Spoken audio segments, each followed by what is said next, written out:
Hey, what's up, y'all? Welcome to the backyard. Well, technically, welcome to the annex, backyard crafts annex. Listen, if you don't know me, first and foremost, my name is Andre Still. I'm a maker in the Philadelphia area. I'd like to welcome you to my YouTube channel. This is the first time I actually get to say that officially, so that sounds pretty cool. But welcome to my YouTube channel. Backyard crafts. Let me just tell you a little bit about it. If you're new here, we create all types of things out of scrap metal, scrap wood, used car parts, and stuff like that. About 85% of everything that we make is made from some type of upcycled material. So yeah, that's what we do in the backyard. Like I said, we are here in my annex. This is where we do a lot of woodworking. We do a little bit of CNC I call it tabletop CNC work. We can create keychains and stuff like that. But this video isn't about selling myself. Today, you can go over to my Instagram if you want to see me sell myself and learn more about what we do here at Backyard Crafts.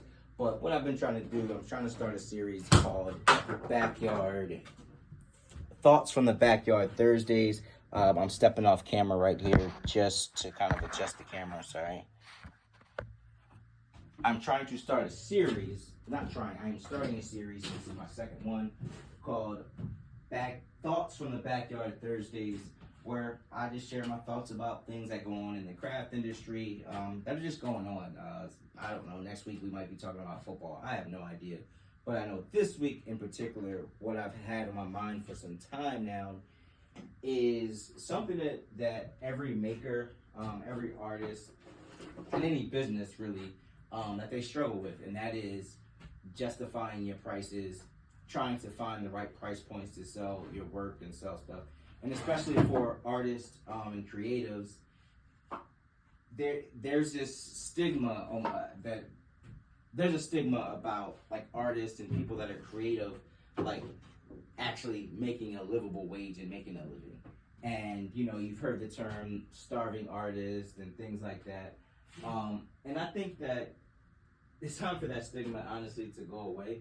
I think that any person that is doing something of value to them, or they're doing something constructive, or they're creating something, I think that their work should be valued, and it shouldn't be seen as like, oh, they shouldn't get paid for what they do. I think that anyone who does any type of anything, a job or whatever, I think they should be paid for what they do. But I do like a lot of markets and stuff like that, and over time, price points were always a scary thing, because oftentimes, what I would do, and I think a lot of makers do this, is we change our prices up depending on where we're at, right? Like, you might do this one market, and all of a sudden your prices are sky high, and then you do this other market, and then, you're that same thing that you were trying to sell for $1,000 last market is now $5. And I don't know if that's actually, that strategy, I don't think that's actually the smartest strategy for anyone, but particularly, I think for what it does for yourself, really, is saying that your value is dependent on the room that you're in. And I don't think that's right. Like, I think that our value should always be our value. If we think that something should be valued at a certain price point, that's okay. Like, that's fine, and it should stay that way no matter where you're at, basically, because that's the perceived value that we're putting on it. And I know that oftentimes we do this, we change that price point up because we want to make a sale. You know what I mean? And I get that strategy, but at the same time, it's tough. But I do think we gotta kind of stand tough in it, and kind of stand on the idea that, like, this product that we have, or this thing, is going to sell at the value that I say it is, and when I'm ready for it to sell.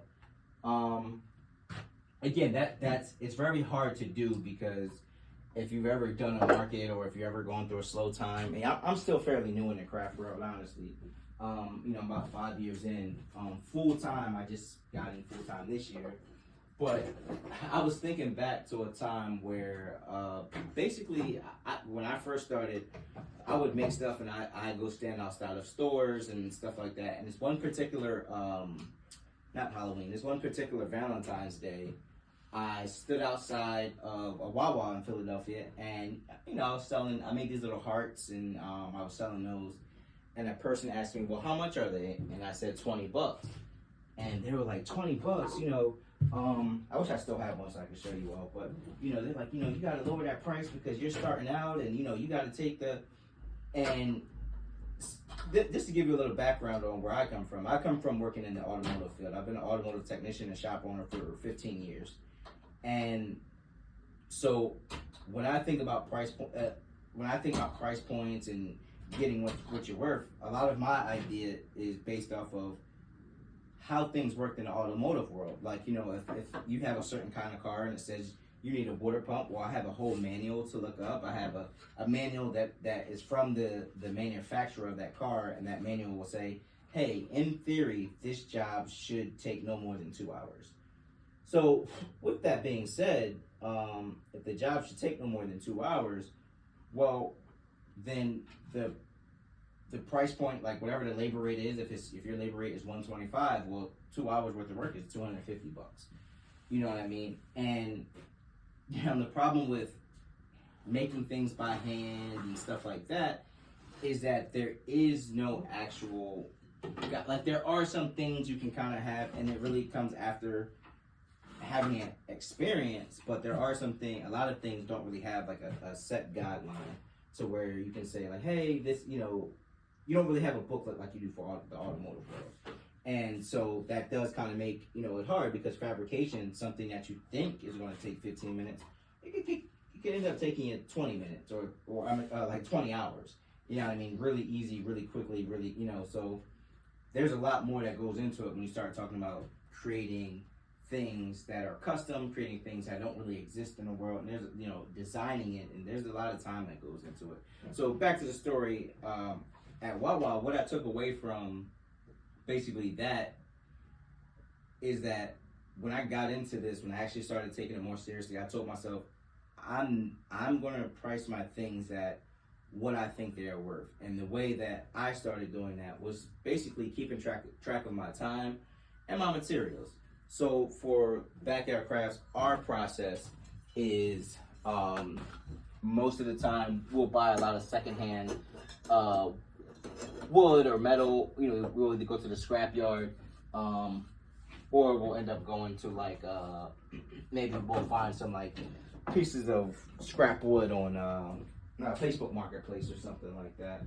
And sometimes we do end up going to the store and just happen to buy something off the big box shelf like Home Depot and Lowe's. You know, that does happen often too.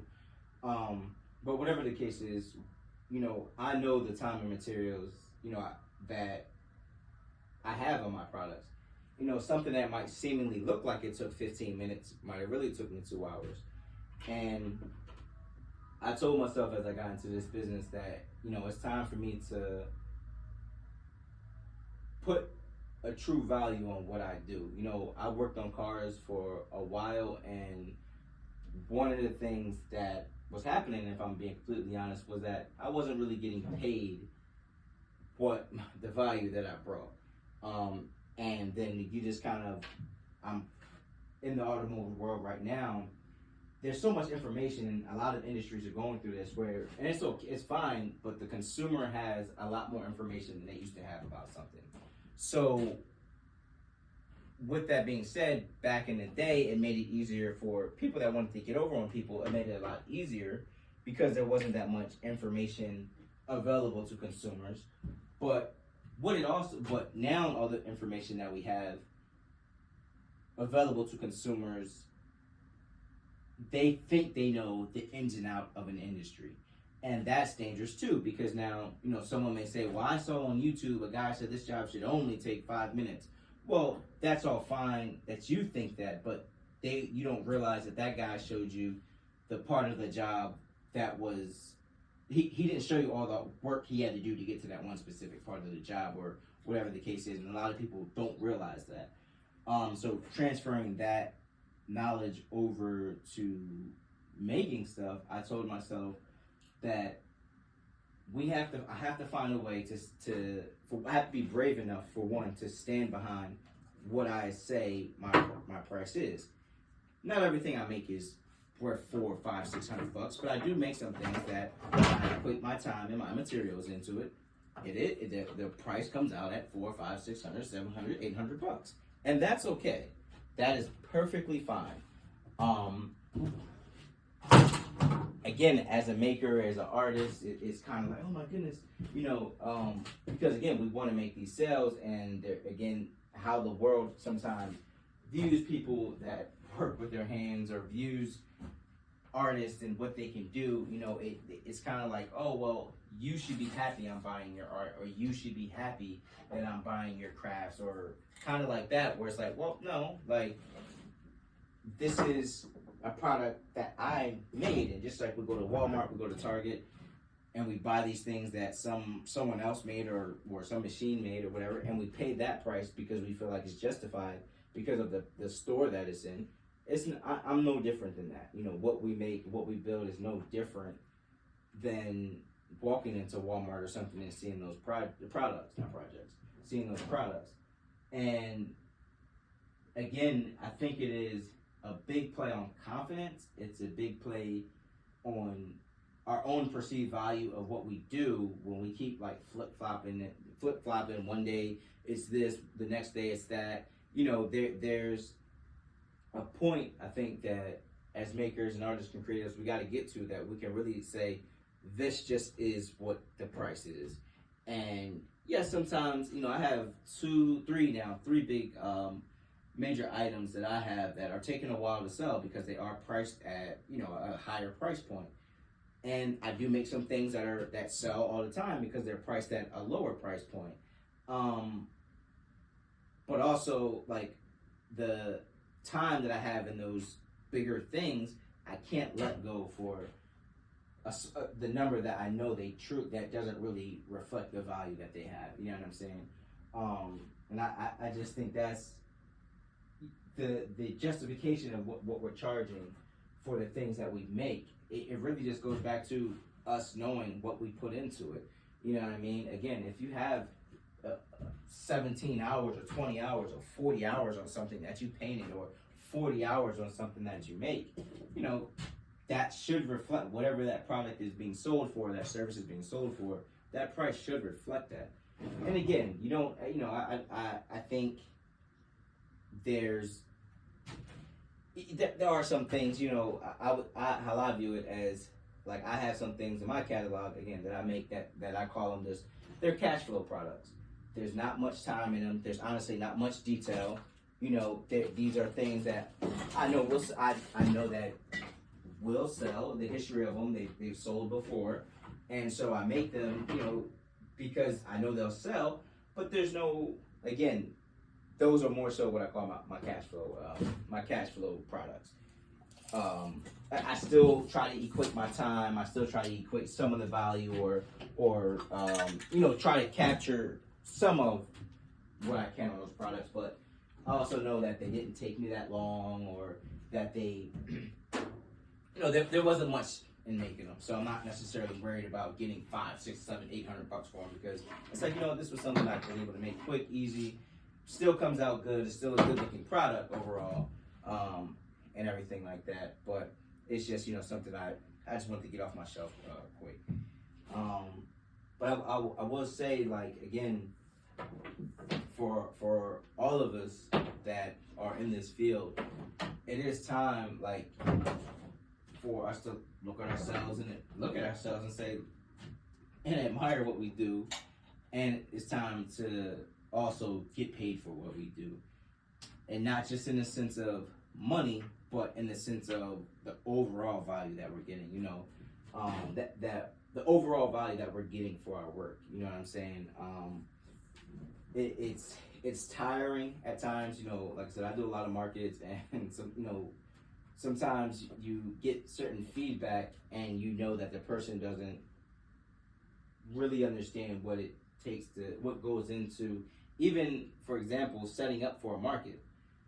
There's a lot of time involved in that. And when there's a curator who, I don't know if any of you have ever done, like, markets that just flat out suck, but when you do markets that flat out suck, it's kind of a smack in the face, because oftentimes it's kind of a reflection of the work that not always, but a lot of times it is a reflection of the curator not valuing that someone paid them for them to bring out a crowd. And again, that's another slap in the face for makers, because all around it's like, well, dang, you didn't value my time, you don't value my work. For you, the curator, you got paid for this event, for throwing this event, but the return on that, you didn't put much time and effort into it. And that's a reflection of the curator not really valuing someone else's time, valuing their work. So I say all of this to say, the best way, I think, to justify our prices, to justify why you're selling something for what it is to begin to tell the story of that. We should begin to tell people the story behind what it was that we were making. And then maybe that'll help create a picture of like, oh, okay, so this didn't take a day or two. This didn't take 5 seconds to make. And that's why this person is, or, even having some type of something that says, hey, like, we charge this way, or our product is priced this way because we are basing it off of time and materials. And if you ever worked, if you've ever, like, again, in the automotive field, our labor rate actually reflects our labor rate. I'm a rambler, so if I start rambling, I do apologize, because my mind jumps around all the time. I should say that now. But like, your labor rate basically includes, there's so much that the labor rate actually includes. It includes the cost of the lights. It includes the cost of the water that you're running. It includes the cost of paper towels and tea and things like that you provide for your customer and stuff like that. So when you start looking at what I call like doing the real cost of business, and especially if you're someone who is an artist or creative that has an actual business, like you're incorporated, or you have an actual business structure, the real cost of business can be, when you start looking at the real cost of business, it gets expensive really, really, really fast. And that's why I'm saying, that's why I think that there's nothing wrong with having high price points, especially if you know your numbers. It makes it easier to justify why they are what they are, for one. And if someone really has to know why something costs as much as you do, besides you saying, well, I see the value in it, you also, again, we also know the time and attention that it took to create this thing. So to the public, I think as creators, we should start doing a better job. Well, I'm actually speaking to myself. Y'all might already do this, but I think it's a good idea to kind of start really sharing the story behind, like, what it is, what the thing that we built, or the thing that we're trying to get paid on, or I think it's important that we do start to say, this is the story behind it. And again, I think that's important, because that now shows, okay, so this just wasn't, excuse me, we just didn't set up some machine in our backyard, and the machine does all the work. No, we had to measure, we cut our fingers, we bled out, but then, cut our fingers, were bleeding, and all types of stuff, it's splinters and all types of stuff, man. But yeah, so I think that as far as that goes, it's important that we find a way to justify what we're doing. And I think one of the ways to do that, I try to end all of my videos with a solution. And I think one of the best ways to do that is your product's story be shared, you know what I mean? And not just like your story of like why you do this thing. Every artist loves what they do. Every person enjoys, just every artist says they love what they do and everything like that. So the product itself, what was the thing behind the product that caused you to make this thing, or the thought process, or the time, those are ways that we can justify what we make. And if someone still has pushback on that, then they're really just being hard-nosed, and they might not be the client for you, or the customer for you, or the person for you to buy your product. You know what I mean? So I'm gonna sign off, because I gotta get ready to do something else. But it was nice talking to you all. I hope that I made some sense. Like I said, I talk in circles a whole lot, and I ramble a whole lot. But anyway, I'm signing off. Don't forget to keep swinging the hammer, baby.